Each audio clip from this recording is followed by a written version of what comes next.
Okay, howdy guys, and welcome to LE2. Today I want to go over what LE2 is and how it builds on LE1 and any pitfalls that I think people may have, as well as some of the starter code that we give you. Like I said, LE2 builds on LE1, and we're going to use the main function from LE1 as our main function from LE2. If you don't have a working LE1, please see me, and I'll make sure that you are not blocked on that. So we're expanding on LE1 by no longer hard coding the commands. Instead, they're going to be user inputs. And we're going to allow any number of pipe commands, whereas before we only allowed two commands to be run. We're also going to return to the prompt after each line so that the user can enter more commands. It's going to look a bit more like a normal shell. So the expectations is, like I said, you should be able to run any number of pipe commands and with any inputs, same parameters. And the program should continuously ask the user for another line of input until they enter exit. So you can see on the right, this is my shell, just bash, I think. And I have 3 pipe commands on the first line. It outputs and then it returns the prompt. And I give it 4 more commands that are all piped and it returns those. And it'll keep going. We do expect that when you enter exit, the program will terminate. So we have hosted the starter code on GitHub just like normal, and we expect you to use your shell.cpp file. And we also give you a tokenizer and command class, which I'll go over. PA2 slides and video also go over the tokenizer and command class in pretty good detail, so check that for anything that I miss. You also get makefile test scripts, just like normal. We don't require you to give any arguments into main, so that should be parameterless, just because all of the user input is done through the prompt and through us querying the user. So you don't need any parameters to main. You can modify, add, delete functions that you deem fit. You get free reign there. With the exception of if you find yourself wanting to modify the public signature of a function, it might be okay, but ask yourself why you're doing that. It might not be the best idea, but you can if that seems right to you. Cool. So resources for the lab. I recommend reviewing lab material from week 1, also week 3. These all give you details of your commands that you need to use. Man pages are still great, and Teams and office hours, please come ask us questions. Okay, so let's look at the code. So the shell you'll see is very bare bones. It just has an empty main that we'll want to replace. You also get this tokenizer class that will parse the user's input and split it up into commands that you can run separately. And you get this command class, which, let's look at the header. This stores the details and the arguments for every command that you need to run. So previously we had an array of char stars. Now we have a vector of strings. That's the same idea. I'll show you how to convert it, but that is what you're given. So if we go back into our shell, you'll want to take the shell that you created for LE1. Again, if you don't have something created or working, please see me. We'll copy it into this guy, and we'll start going. So the first thing that I would recommend doing is sticking this into a while loop. So like what I said before, we're going to be looping forever until the user enters stop. So you can do it after we save off the original standard input and output. And then we can create an infinite loop. And we'll want to make sure that we reset inside of the loop so we can take the user's input. If input stayed redirected, then we wouldn't be able to query the user. Next is the prompt the user for input. So this is as easy as just doing a cout statement. Provide commands, something like that. It doesn't have to be very, very complicated. Next is we'll want to get those commands. So we can have a string called input.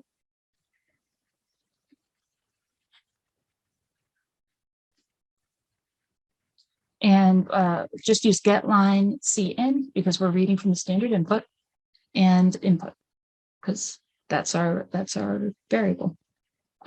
So the next thing to do is to feed this into tokenizer. Or actually, let's break out of our loop first. So if input is exit, try to make this case invariant. That in parentheses. Break out of loop. Okay, so then what we want to do is feed this into our tokenizer class, and we are going to create an instance of tokenizer and make it on input. So if we go into the tokenizer class, you can see that it starts by doing this trim and parsing our options. And then when it has this split, it returns the inner string. And this is how the commands are created. So you don't need to know the details very intensely, but you can absolutely look through this class if you want. But the idea is that it parses the user's input and creates instances of this command class. So you can just use commands instead of trying to parse it yourself. It's very helpful. So once our tokenizer has parsed the input from the user, we'll want to loop over all of the commands that are in that line and create a fork and pipe more or less for each command. And that's going to look like this. We're going to say loop for each command in token.commands. We will still create a pipe. And so that pipe is going to be between the current command and the shell, because the children don't really know about each other. So whenever you create a pipe, it's between the child and the shell. Then we create a fork in order to run the first command, just like normal here. And actually, let me do an if statement here. So if fork is equal to 0, then we know we're in the child. So I will put up a little bit more code. And this, you should already have this code anyways. Okay. So like normal, we're going to redirect the output to the right end of the pipe and then close the read end of the pipe and then execute the command. The trick comes now that since we don't know the number of commands each time, we can't just hard code this second command because we can't. We have no idea how many of those we need, and we're already in the loop. So instead of performing Duke 2 inside of the second child, we're actually going to perform Duke 2 for the read end inside of the shell. So this is going to look like an else. Redirect shell parents input to the read end of the pipe. Give myself a little bit more room too.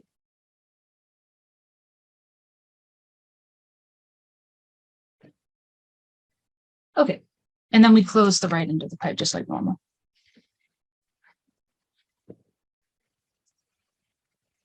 End of the pipe. Okay, with close. Then we close the right end of the pipe. this looks just like normal, except that we've redirected the parent's input. So we don't need this anymore.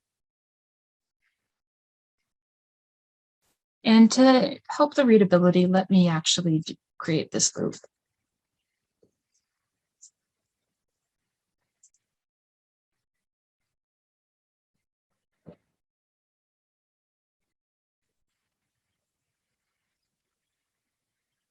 Just so that you can see where we are.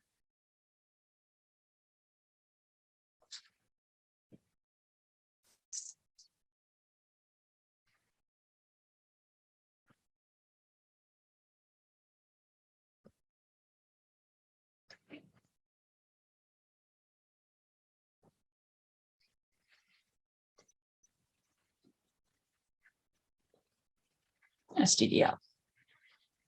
Okay, so this works because of the way that piping and forking works. If we've redirected the shell's input to the read end of the pipe in this loop 2, then that means that when we start the loop again and we create the second fork, then the next child's input has also been redirected, because the next child shares the same file descriptor table as the shell. So if the shell's input has been redirected, so will the next child's input be redirected. So this works naturally because you've redirected the shell's input. Okay, we are almost done. The next thing to do is we have to treat the last command a little bit differently than we've treated the other commands. For the last command, we do not want to redirect the output. We want the output to stay in standard output, continue to the term. So here we'll say if I is less than token.commands.size -1. That's the only case where we want to do it, because we want to make sure that the last one continues to go to the terminal and then close. The next thing to worry about is to make sure that we return to the prompt only after all of the commands have been executed. And we're going to achieve this by doing a wait. So as you saw in previous videos, the wait will pause until the child has returned. So if we're the last command, we'll want to make sure that the shell is waiting. And we can do this here. So inside of the parent, which is going to be in this else statement, you know you're in the parent. If I is equal to token.commands.size -1, then we want to make sure that we wait. Return code. So this is pretty much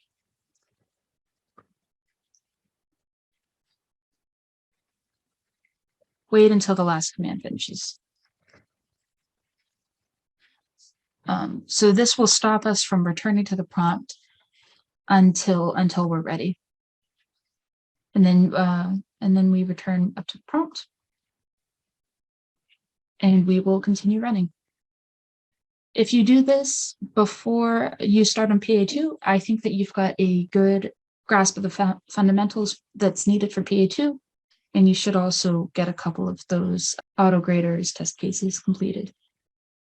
Thank you very much. Please reach out if you have any questions.